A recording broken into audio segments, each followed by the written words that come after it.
అపార అనుభవజ్ఞుడని చెప్పుకునే చంద్రబాబు తరచూ బాధ్యతారహితంగా మాట్లాడుతున్నారు. ఎస్సీల్లో ఎవరు పుట్టాలనుకుంటారని మాట్లాడిన చంద్రబాబు ప్రత్యేక హోదాపై కూడా అలాంటి వ్యాఖ్యలే చేశారు.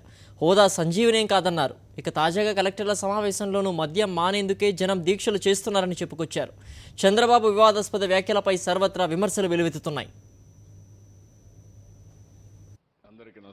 విజయవాడలో జరిగిన కలెక్టర్ల సమావేశంలో సీఎం చంద్రబాబు ఆసక్తికర అంశాలు లేవనెత్తారు. అధికారులు, రాజకీయ నేతలంటే ప్రజల్లో తీవ్ర అసంతృప్తి ఉందన్నారు. నేతలు, అధికారులు పనిచేయరనే అభిప్రాయం ప్రజల్లో ప్రగాఢంగా ఉందన్నారు. లాస్ట్ మైల్ మీరు ఇంటిగ్రేట్ చేయకపోతే ఈవెన్ టుడే ప్రజల్లో కొన్ని డిపార్ట్మెంట్స్ మీద ప్రగాఢంగా కరప్షన్ ముద్ర ఉంది. నేను వెరీ క్లియర్ ఆన్ దాట్. అది రియాలిటీ కావచ్చు, పర్సెప్షన్ కావచ్చు. రెండోది మనమందరం గుర్తుపెట్టుకోవాల్సింది, ఇక్కడ ఉండే వాళ్ళందరం గుర్తుపెట్టుకోవాల్సింది, ప్రజల్లో అధికార యంత్రాంగం అంటే వీళ్ళకు బాధ్యత ఉండదు, వీళ్ళ పనులే వీళ్ళు చేసుకుంటారు, కానీ వీళ్ళు ప్రజల కోసం ఉండరు, పని చెయ్యరు. రెండోది రాజకీయ నాయకులు అంటే వీళ్ళకు కూడా బాధ్యత లేదు. రెండు కమ్యూనిటీని మళ్ళా అటు అధికారులు, ఇంకో పక్క ఇటు ప్రజాప్రతినిధులు, వీళ్ళు అవినీతి పరులు.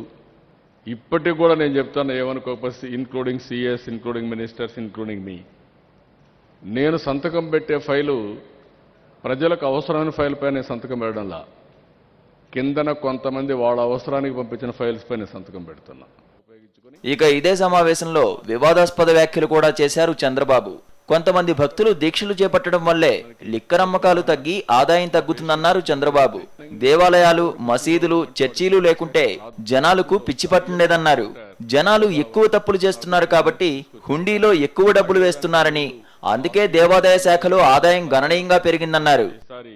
టెంపుల్స్ లో మీరు కష్టపడలేదు కానీ ఆదాయం మాత్రం 27%. ఎందుకు వస్తుంది అనుకుంటున్నారు? ప్రతి ఒక్కడు కష్టం వస్తే దేవుణ్ణి నమ్ముకుంటున్నాడు, నేరుగా వచ్చి ప్రార్థనలు చేస్తున్నాడు. అది చర్చ్ కావచ్చు, మసీదు కావచ్చు, దేవాలయానికి కావచ్చు. ఇక్కడ మనం పవిత్రమైన ఒక మంచి సిస్టమ్ పెట్టాం, ఉండి పెట్టాం కాబట్టి శుభ్రంగా ఉండిలో డబ్బులు వేస్తున్నాడు.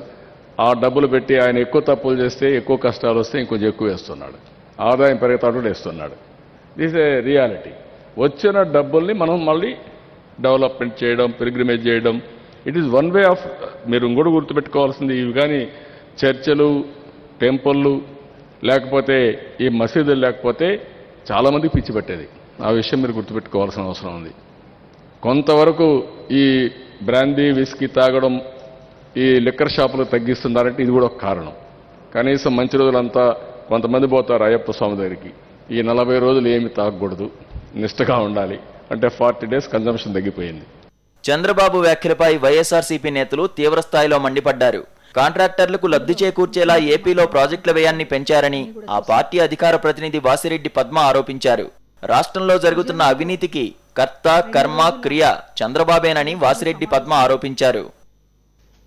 20,000 కోట్ల రూపాయల కుంభకోణానికి సంబంధించినటువంటి దాంట్లో చేతులు కలపడానికి అధికారులు నిరాకరిస్తే సాక్షాత్తు మీరు కదా చీఫ్ సెక్రటరీలకి ఫైల్ పంపింది, కింద నుంచి వచ్చినటువంటి ఫైళ్లు కాదు అవి. ముఖ్యమంత్రి స్థాయిలో చీఫ్ సెక్రటరీల మీద ఒత్తిడి తీసుకొచ్చి సాగునీటి ప్రాజెక్టుల వ్యయాన్ని ఎస్కలేట్ చేస్తూ సంతకాలు పెట్టించడానికి సాక్షాత్తు ముఖ్యమంత్రి ఒత్తిడి తీసుకొస్తే ఇంకా ప్రజలకు ఉపయోగపడేటటువంటి ఫైల్స్ మీద సంతకాలు ఎక్కడ జరుగుతాయి? హైందవ భక్తుల పట్ల కలెక్టర్ల సదస్సులో చంద్రబాబు చేసిన వ్యాఖ్యలను వైఎస్ఆర్సీపీ నేత వేణుగోపాలకృష్ణ తీవ్రంగా ఖండించారు. చంద్రబాబు వ్యాఖ్యలు భక్తుల మనోభావాలు కించపరిచేలా ఉన్నాయన్నారు. ఈ రాష్ట్రంలో దేవాదాయ శాఖ యొక్క ఆదాయం పెరిగిందని, సుమారు 27% ఆదాయం వస్తుందని, దానికి కారణం ప్రజలు చాలా తప్పులు చేసి, అంటే ఎక్కువ తప్పులు చేసిన వాళ్ళు ఎక్కువ ఉండిలో డబ్బులు వేస్తున్నారని చేసినటువంటి వ్యాఖ్యలు భక్తుల యొక్క మనోభావాలని కించిపరుస్తున్నాయంటానికి ఏమాత్రమూ సందేహం లేదు. చంద్రబాబు నాయుడు గారికి దేవుడి పట్ల కానీ ప్రజల పట్ల కానీ ఉన్నటువంటి భావం ఏంటో మనకు అర్థమవుతోంది.